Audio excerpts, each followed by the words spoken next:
Students, आज हम करेंगे क्वेश्चन नंबर 3 हमारा फ्रॉम एक्सरसाइज अनसॉल्व्ड। मतलब हम एक्सरसाइज के क्वेश्चंस पे आ चुके थे और हम अब इसका क्वेश्चन नंबर 3 कर रहे हैं, जो कि एक लेजर फॉर्मेट का क्वेश्चन है। मैंने आपको बता दिया है कि जर्नल्स के जो क्वेश्चंस होते हैं वो हम सेकंड अटेम्प्ट में करेंगे। ओके, पहले लेजर आना मस्ट है। ओके, जब लेजर आपको आ जाएगा तो जर्नल वाला क्वेश्चन अपने आप आ जाएगा। तो ये हम एक्सरसाइज के सारे सम्स कर रहे थे। इससे पहले मैंने आपको क्वेश्चन नंबर 1 कराया था, फिर 2 जर्नल का था इसलिए नहीं कराया था। अब हम 3rd कर रहे हैं और फिर 4 करेंगे। ओके, तो ये हमारा एक्सरसाइज का क्वेश्चन नंबर 3 अनसॉल्व्ड है। और ये क्वेश्चन की फॉर्मेट वही मैं हर क्वेश्चन में आपको बता चुका हूँ कि एक फॉर्मेट होना चाहिए। तो यहाँ पर profit and loss adjustment account की टेबल, नीचे पार्टनर्स अकाउंट और फिर बैलेंस शीट और कैश अकाउंट। कोई वर्किंग नोट कैलकुलेशन होगी तो वो साइड से दिखा देंगे। ओके, तो ये आपका रहा पॉइंट नंबर 1 फॉर्मेट। नंबर 2 आपको क्वेश्चन पढ़ के कुछ मार्क करना है एडजस्टमेंट। तो क्वेश्चन आप जल्दी से देख लीजिए। वसु और विराट जो है वो 3:2 रेशियो में अपने प्रॉफिट्स को या अपने अदर थिंग्स को डिवाइड करते हैं। उनका रेशियो गिवन है, ओल्ड रेशियो 3:2। और फिर नीचे लायबिलिटी असेट्स है जो मैं आपकी शिफ्टिंग करूंगा। और फिर एडमिट हुआ है हरी जी एडमिट हुए हैं, तो हरी आएगा इधर। क्या लेके रेशियो हरी आया है 1/4 और कैपिटल लेके आया है 60,000, तो ये डायरेक्ट जाएगा। गुडविल इस क्वेश्चन में आपको कैलकुलेट करनी पड़ेगी। मतलब मैं आपको कैलकुलेशन करके गुडविल निकाल के बताऊंगा कि प्रॉफिट से कैसे गुडविल निकलती है। Hari is unable to bring the value of the goodwill in cash, ही आ जाएगा गुडविल में, don't worry. Reserve for doubtful debt है तो आरडीडी है, तो डेटर को टिक मार्क कीजिए। और फिर क्लोजिंग स्टॉक वैल्यू है, स्टॉक को टिक मार्क कीजिए। और plant and machinery to be depreciated है, तो प्लांट एंड मशीनरी को भी टिक मार्क कर दीजिए। तो ये आपने क्या किया, हमने सबसे पहले लाइंस खींच रखी हैं, फॉर्मेट हमें सबसे पहले आना चाहिए। फिर हमने क्वेश्चन को पढ़ के कुछ एडजस्टमेंट टिक मार्क कर दिया है कि किस में एडजस्टमेंट है किस में नहीं है। इसमें खास बात है गुडविल की कैलकुलेशन आ रही है, बाकी इसमें न्यू प्रॉफिट शेयरिंग रेशियो वाली कैलकुलेशन नहीं है। और फिर हम एक एक करके पढ़ेंगे और उसको फिल करेंगे। ओके, जो हमारा मेथड है।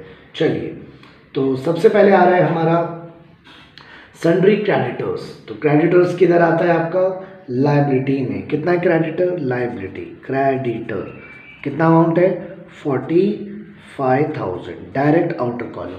Y direct outer column, because there is no adjustment, कोई भी एडजस्टमेंट नहीं है।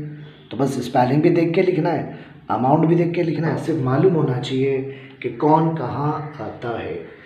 उसके बाद नेक्स्ट एंट्री हमारी जर्नल रिजर्व 30,000। जर्नल रिजर्व इधर आता है, लेकिन पहले आपका बैलेंस आता है तो उसकी जगह छोड़ दीजिए, वो आएगा ज़रूर बैलेंस बीडी और बाय जर्नल रिजर्व। अब 30,000 वही डिवाइड करना है, तो रेशियो में डिवाइड करना मैंने आपको पहले ही बताया है। ओके, तो मैं फिर एक बार बता देता हूँ कैसे हम रेशियो को डिवाइड करते हैं। देख लीजिए, 3:2 हमें गिवन है, तो इसमें वसु विराज, वसु का कितना है 3/5, विराज का कितना है 2/5। कैसे, जब भी कोई रेशियो गिवन होता है इसे ऐड करते हैं, जो भी नंबर यहाँ होता है उसे ऐड करते हैं, वो डिनोमिनेटर में आता है। तो 3 और 2 5, डिनोमिनेटर में वसु का 3 था तो 3/5 ऑफ अमाउंट। अब यहाँ कोई भी क्वेश्चन में किसी भी अमाउंट के लिए रेशियो डिवीजन ऐसे ही होगा। फिलहाल हम जर्नल रिजर्व कर रहे हैं, तो जर्नल रिजर्व का अमाउंट 30,000 था। जब आप ये कटिंग करेंगे तो ये 18,000 आएगा, और यहाँ पर भी अमाउंट 30,000 था जर्नल रिजर्व का। जब आप कट करेंगे तो ये 12,000 आएगा। विराज का 2/5 ऑफ दिस अमाउंट, वसु का 3/5 ऑफ दिस अमाउंट, ये अमाउंट गिवन होगा। चाहे जनरल रिजर्व का आप रेशियो निकालें, चाहे प्रॉफिट एंड लॉस का रेशियो निकालें, चाहे गुडविल निकालें, या कोई भी क्वेश्चन में कुछ भी निकालें, अमाउंट बस यहाँ बदलता रहता है। रेशियो से जो अमाउंट निकाला जाता है उसका मेथड यही है। तो 18 और 12 आ गया। अब ये 18 12 कहाँ जाएगा, ये जो 18,000 12,000 मैंने आपको कैलकुलेट किया वो जर्नल रिजर्व में जाएगा। 18,000 वासु का है और 12,000 विराज का है। ओके, दैट्स ऑल, आगे बढ़िए। नेक्स्ट एंट्री हमारा कैपिटल वासु विराज का गिवन है, तो कितना है कैपिटल वासु का 1,08,000, 1,08,000। और विराज का कितना है 72,000, 72 2000। ओके, स्पेलिंग भी देख के लिखना है, अमाउंट भी देख के लिखना है, सिर्फ आपको पता होना चाहिए कि वो शिफ्ट कैसे होगी, आपकी प्रैक्टिस होनी चाहिए उस चीज़ की। फिर लिखा हुआ है कैश एट बैंक 750, तो cash at bank cash column में आ जाएगा, टू बैलेंस 750। उसके बाद लिखा हुआ है सन्ड्री डेटर, डेटर आपका सेट्स होता है, कितना अमाउंट है डेटर का 66,750। किस कॉलम में लिखेंगे, इनर कॉलम में। वाई, बिकॉज एक एडजस्टमेंट है, ब्रैकेट डाल के जगह छोड़ देंगे। फिर उसके बाद आ रहा है आपका स्टॉक 25,500, तो यहाँ आएगा स्टॉक 25,500। वाई इनर कॉलम, क्योंकि इसमें भी एडजस्टमेंट है, मैंने टिक मार्क पहले ही करवा दिया है। ओके, नेक्स्ट है हमारा इन्वेस्टमेंट 36,000, डायरेक्ट आउटर कॉलम में। वाई आउटर कॉलम में, बिकॉज कोई भी एडजस्टमेंट नहीं है, टिक मार्क नहीं किया है, स्पेलिंग भी देख के अमाउंट भी देख के, इन्वेस्टमेंट असेट्स होता है। इन्वेस्टमेंट के बाद है प्लांट 90,000, तो प्लांट आएगा आपका असेट्स में 90,000 इनर कॉलम में। वाई इनर कॉलम, बिकॉज इसमें एडजस्टमेंट है, मैंने मार्क किया है। बिल्डिंग 36,000, तो आएगा बिल्डिंग 36,000, ये भी इनर कॉलम में आएगा, क्योंकि इसके लिए मैंने एडजस्टमेंट मार्क किया है, ब्रैकेट डाल के एक लाइन छोड़ देनी है, दिस इज अवर रूल। तो इस तरह से मैंने क्या किया, सारी लायबिलिटी असेट्स को फिल कर दिया। अब मैं एडजस्टमेंट को फिल करूंगा। पहला एडजस्टमेंट आ रहा है कि वो एडमिट हुआ है और 60,000 लेके आया है, तो जो एडमिट पार्टनर लाता है उसे आप कैश करके उसी के कॉलम यानी हरी के कॉलम में लिखेंगे 60,000 कैपिटल जो हरी लेके आया है। ओके, 60,000। नेक्स्ट आपका है गुडविल। गुडविल की कैलकुलेशन में सेपरेट आपको लास्ट में बताएंगे। रिजर्व फॉर डाउटफुल डेट कितना है 1500, देखिए जगह छोड़ रखी थी ना, तो माइनस RDD। इस बार अमाउंट गिवन है 1500, तो गुड, अमाउंट गिवन है तो अच्छी बात है। माइनस करके क्या आएगा 65,250। नेगेटिव कहाँ जाता है RDD, इधर जाता है टू RDD अकाउंट 1500। इसका सेकेंड इफेक्ट भी लिख दिया हैंड टू हैंड। ओके, चलिए नेक्स्ट है हमारा क्लोजिंग स्टॉक 22,500, यानी स्टॉक जो भी था इसका क्लोजिंग है 22,500। तो ये बढ़ गया या कम हो गया, ये लेस हो गया है, तो लेस का मतलब होता है डेप्री हुआ है।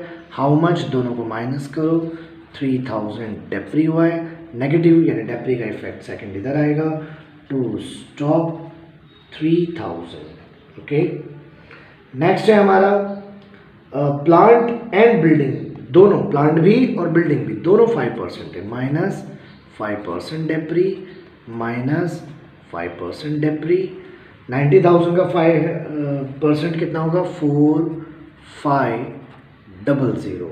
ओके, और बिल्डिंग का 5% कितना होगा 1,800। तो जब आपने 1,800 से माइनस किया तो ये बाहर आएगा 34 और 200। ओके, और प्लांट था 90,000 जिसमें से 4,500 माइनस हुआ, तो ये आएगा 85,500, और दोनों डेप्री इधर शिफ्ट होंगे। Okay, to plant depre how much 4,500, और to building depre how much 1,800। Okay, तो ये मैंने सारी एंट्रियाँ फिल कर दी हैं, एक गुडविल नहीं किया है। गुडविल की कैलकुलेशन मैं आपको बता देता हूँ। अब गुडविल कैसे निकलेगी, गुडविल सिंपल है, कोई बड़ी चीज़ नहीं है। इस पर्टिकुलर क्वेश्चन में गुडविल निकालने के लिए क्या करना है, आपको एवरेज प्रॉफिट निकालना है। एवरेज प्रॉफिट क्या होता है, 3 साल का प्रॉफिट मुझे क्वेश्चन में गिवन है। ओके, कितना गिवन है 48,000, 81,000, 73,500। इन सबको ऐड करा तो 3 से डिवाइड किया, जो नंबर ऑफ ईयर्स हैं, तो 67,500 मेरा एवरेज प्रॉफिट आया है। अब गुडविल में एक चीज़ और होती है जो इस क्वेश्चन में पर्टिकुलरली नहीं है, वो होता है नंबर ऑफ ईयर्स परचेज, और इस क्वेश्चन में नंबर ऑफ ईयर्स परचेज नाम की चीज़ नहीं है। ओके, तो जब नंबर ऑफ ईयर्स परचेज नहीं है तो जो एवरेज प्रॉफिट आ रहा है यही गुडविल है।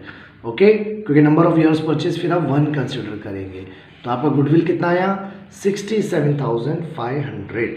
कहाँ शिफ्ट होगा? ये ऊपर शिफ्ट हो जाएगा, इधर ही पार्टनर्स अकाउंट में, बाय गुडविल। अब क्वेश्चन है गुडविल दोनों पार्टनर में डिवाइड कैसे होगा। तो अभी मैंने आज आपको फिर एक रूल बताया कि रेशियो डिवाइड कैसे होता है। तो वही वासु का 3/5 ऑफ गुडविल अमाउंट, जो भी गुडविल की अमाउंट है ये 67,500 और 2/5 ऑफ 67,500 कटापिटी करके जो भी आंसर आएगा वो आप मेंशन कर देंगे। ओके, तो वो अमाउंट क्या आ रहा है मैंने कैलकुलेट रफली कर लिया है। एक अमाउंट आ रहा है आपका 40,500 और सेकंड अमाउंट आ रहा है आपका 27,000।